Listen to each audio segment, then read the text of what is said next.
¿Qué hace que un hombre, criado entre mármoles y oro, termine quemando su propia ciudad, solo para poder recitar poesía sobre sus ruinas? Roma, siglo I de calle, la ciudad más poderosa del mundo, vibra con los gritos del comercio, el estruendo de los carros y los susurros de conspiraciones en cada esquina. Es el corazón palpitante de un imperio que parece eterno, pero en medio de todo ese esplendor, se está gestando una tormenta llamada Lucio Domicio Enobarbo.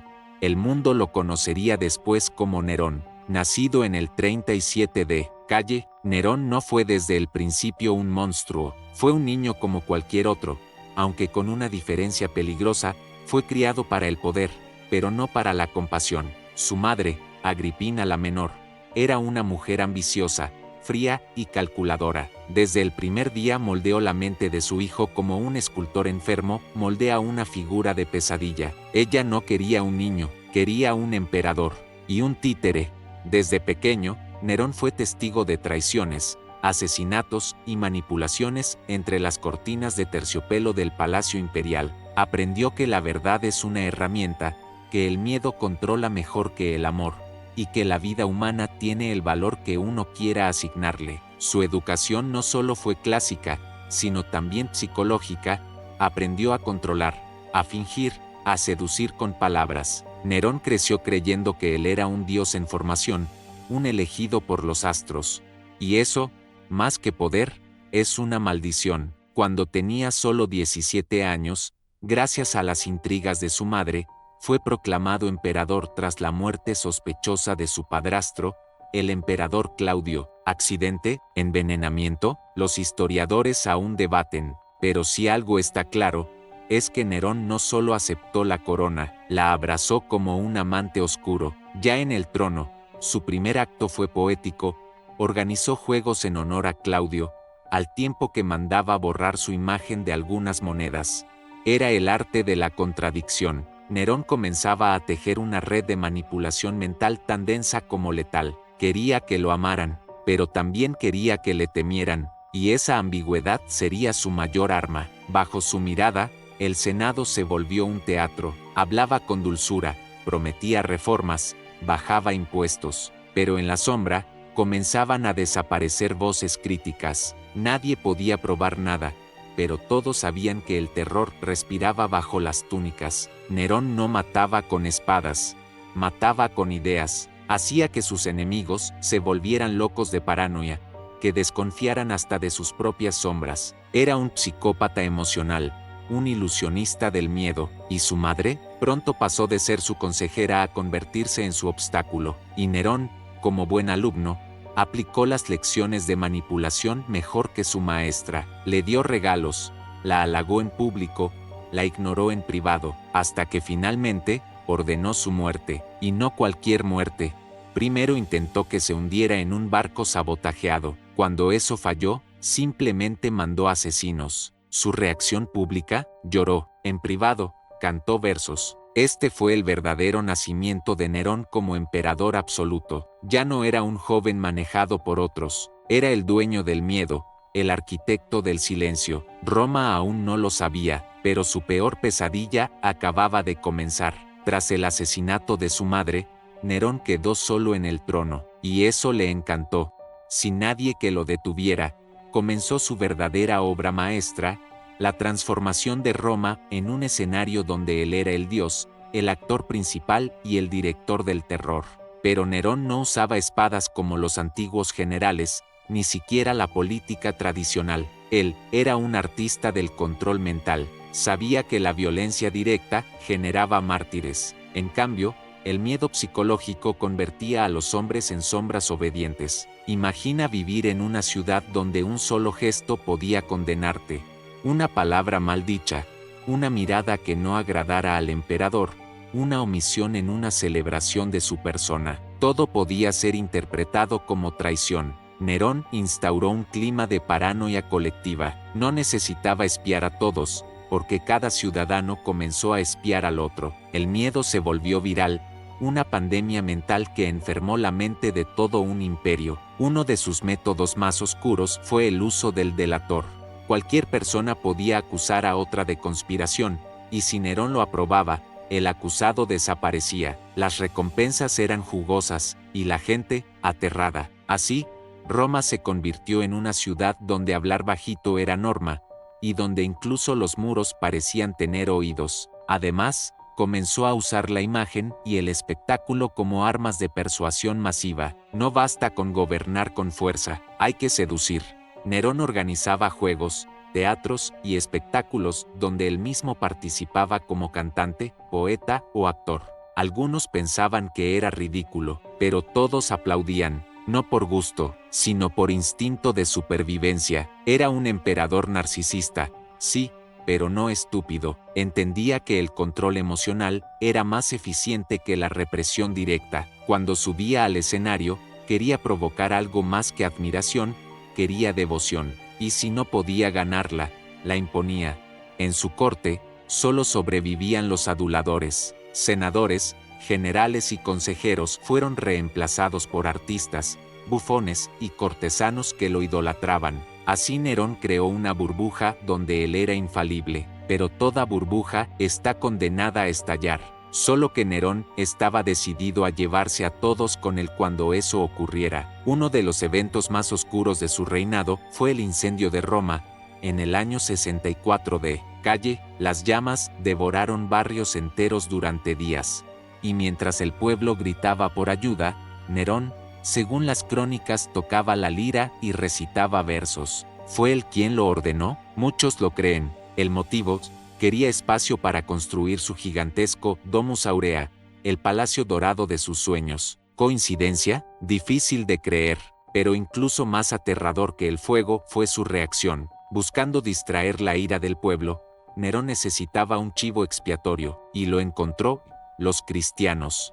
Aún pocos, misteriosos, considerados raros, eran el blanco perfecto. Los persiguió con una ferocidad inimaginable, los crucificó, los usó como antorchas humanas, los lanzó a los leones en espectáculos sangrientos, y todo con un propósito: mostrar que él era el salvador de Roma. La psicología de masas en su estado más perverso. Nerón no necesitaba que lo amaran, bastaba con que lo temieran, y que no tuvieran a nadie más a quien acudir. Así, su figura crecía como una sombra inmensa, ineludible, omnipresente. Roma no respiraba sin su permiso, no soñaba sin su imagen, pero incluso los dioses caen, y aunque aún faltaba para el final, las grietas comenzaban a mostrarse. El pueblo, aunque en silencio, comenzaba a despertar, y algunos en el Senado ya no estaban dispuestos a seguir siendo marionetas del psicópata coronado. Para muchos, ser emperador significaría cumplir con un deber sagrado. Para Nerón, era una excusa para alimentar su delirio más profundo, convertirse en un dios viviente. Y cuando alguien se convence de que es un dios, el mundo entero se convierte en su templo, y los demás, en sus juguetes. Tras el incendio de Roma, Nerón se sintió más poderoso que nunca, no por haber reconstruido la ciudad, sino por haber demostrado que incluso en la tragedia, él era el centro de atención. Todo giraba en torno a su figura, y eso lo llevó a una transformación mental aún más peligrosa: el culto a su propia personalidad. Nerón comenzó a cambiar su vestimenta, adoptando ropajes dorados y túnicas bordadas con símbolos solares. Ordenó que sus estatuas fueran erigidas en cada rincón, no como emperador, sino como deidad. Algunos incluso fueron obligados a arrodillarse ante su imagen. No era una sugerencia, era una orden disfrazada de devoción. Este culto narcisista fue más allá de lo físico. En su megalomanía, Nerón comenzó a reescribir la historia, ordenó alterar registros, eliminar nombres de sus enemigos de documentos oficiales, borrar rostros de frescos y esculturas. El pasado debía ajustarse a su narrativa. Si alguien había contribuido al imperio, Nerón lo presentaba como una extensión de su voluntad. Si alguien lo había desafiado, simplemente desaparecía de la historia. Este tipo de manipulación histórica es una de las formas más peligrosas de control mental. No solo controla el presente, reescribe la memoria colectiva. Roma no tenía más héroes que él, y quienes recordaban otra versión, eran silenciados o ejecutados. Pero Nerón no era solo un tirano, era un artista del espectáculo, y como todo artista que pierde la noción de la realidad, cayó en una espiral de autocomplacencia. Hacía recitales interminables donde él cantaba durante horas. Nadie podía irse. Algunos fingían desmayarse para escapar. Otros, menos afortunados, murieron por no aplaudir con suficiente entusiasmo. La presión psicológica era constante. Todos debían amar al emperador, o al menos fingirlo, pero esa constante vigilancia emocional rompía a los más fuertes. Senadores curtidos, guerreros veteranos, sabios filósofos, todos se convirtieron en actores en la tragedia romana escrita por un lunático con corona. Y mientras Roma se debilitaba por dentro, Nerón planeaba una conquista distinta, la conquista del alma del imperio. Enviaba emisarios con mensajes de paz y poesía a las provincias, no con diplomacia, sino con propaganda. Quería ser amado en Asia, adorado en Grecia, recordado en Egipto. Mandaba construir teatros, templos a su nombre, organizaba competencias artísticas donde él, milagrosamente, siempre ganaba. Su visión del poder ya no era política, ni militar, era espiritual. Quería que el mundo creyera en él como en una religión viviente, y eso lo volvía aún más peligroso, porque quien se cree enviado de los dioses, ya no responde ante nadie. Pero el imperio no se sostenía con canciones ni estatuas. Las legiones estaban cansadas, los cofres se vaciaban, la gente comenzaba a murmurar. Incluso aquellos que una vez lo adulaban, empezaban a buscar salidas. El monstruo que ellos mismos alimentaron, ahora amenazaba con devorarlos.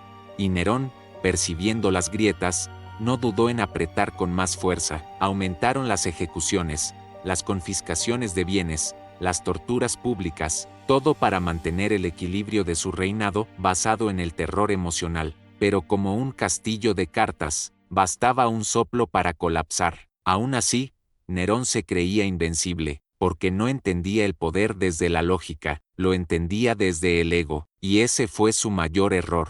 En algún punto, hasta el tirano más temido se vuelve una caricatura de sí mismo, y eso fue lo que ocurrió con Nerón. Cuanto más intentaba ser amado, más despertaba odio. Cuanto más pretendía controlar, más escapaban de sus manos los hilos del poder. Y lo que antes era un imperio regido por el miedo, comenzó a ser un cuerpo enfermo que rechazaba a su propio emperador como un virus. Roma, tras años de represión psicológica, ya no reaccionaba con sumisión, sino con silencio.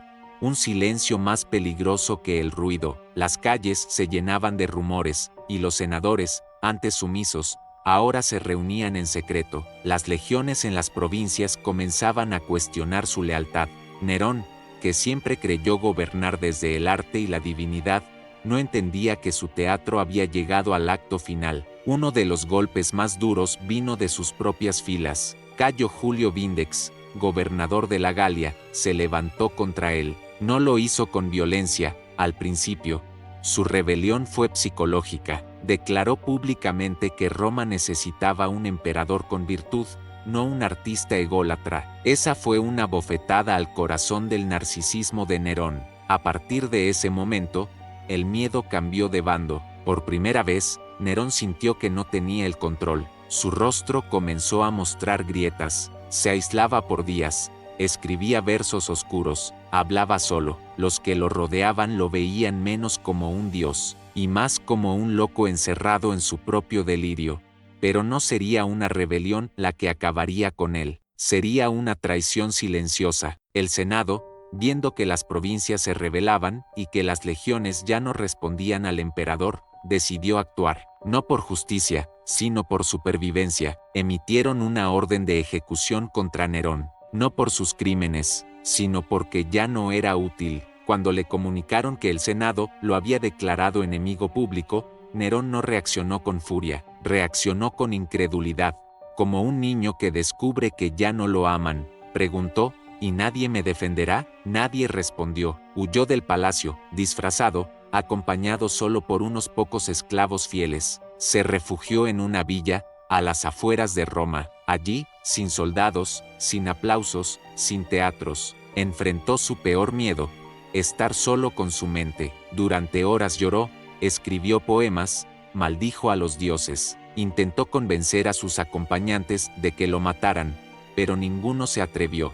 Finalmente, cuando los soldados se acercaban, tomó una daga y la clavó en su garganta con ayuda. Sus últimas palabras fueron: «¿Qué artista muere conmigo?». Y así terminó la vida del hombre que quiso conquistar Roma con emociones, que convirtió la manipulación en ley, la paranoia en costumbre, el ego en religión. Nerón no fue derrotado por ejércitos ni espadas, fue derrotado por su propia locura, pero su muerte no borró su sombra, el trauma que dejó perduró por generaciones. Roma aprendió que el miedo no siempre se impone con armas, que el control más profundo es el que se infiltra en la mente, en los sueños, en los deseos. Muchos celebraron su caída, otros, increíblemente, lo lloraron. Algunos incluso creyeron que volvería, como un Mesías oscuro. Esa es la marca de los grandes manipuladores. Aunque mueran, su eco sigue resonando en los rincones más oscuros del alma humana. La historia terminó para el hombre, pero comenzó para el mito. La figura de Nerón no fue enterrada con su cuerpo, como una maldición que se niega a desaparecer. Su sombra continuó proyectándose sobre Roma, siglos después de su muerte. Poco después de su suicidio, surgieron rumores inquietantes. Algunos decían que Nerón no estaba muerto, que había huido al este y regresaría con un ejército. Otros afirmaban haberlo visto en sueños, prometiendo venganza. Se hablaba del Nerón redivivo, un concepto casi apocalíptico.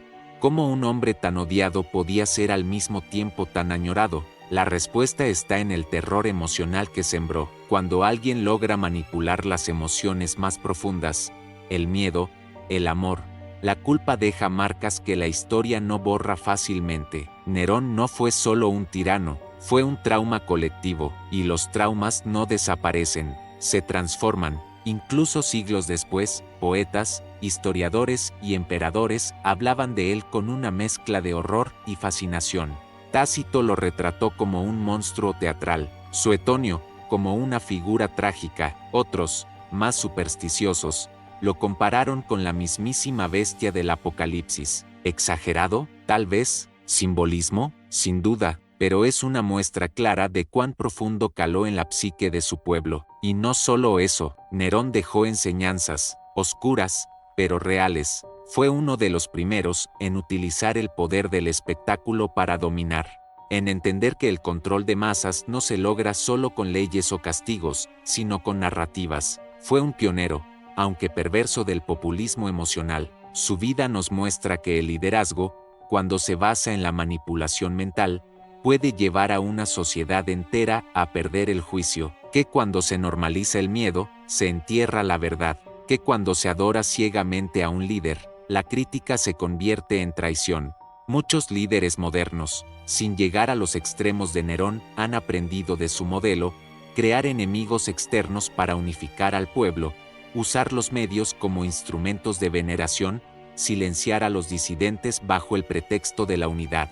Es el mismo guión, actualizado, y eso nos hace pensar, ¿de verdad lo superamos? ¿O simplemente aprendimos a vestir el mismo miedo con trajes nuevos? Pero también hubo quienes resistieron, quienes, incluso bajo la sombra del emperador psicópata, encontraron formas de preservar la dignidad, la verdad, la cordura. Los primeros cristianos, por ejemplo, fueron perseguidos brutalmente por Nerón, pero su fe, en lugar de extinguirse, se fortaleció. La sangre derramada no fue en vano, fue semilla. Roma, aunque herida, se reconstruyó. El Domus Aurea fue enterrado, sus esculturas desmanteladas, pero no para olvidar, sino para recordar, para no repetir, porque la memoria es el arma más poderosa contra la manipulación. Y sin embargo, la historia humana es cíclica, y Nerón no fue una excepción única, fue un espejo distorsionado de lo que todos podríamos ser si perdemos la brújula moral,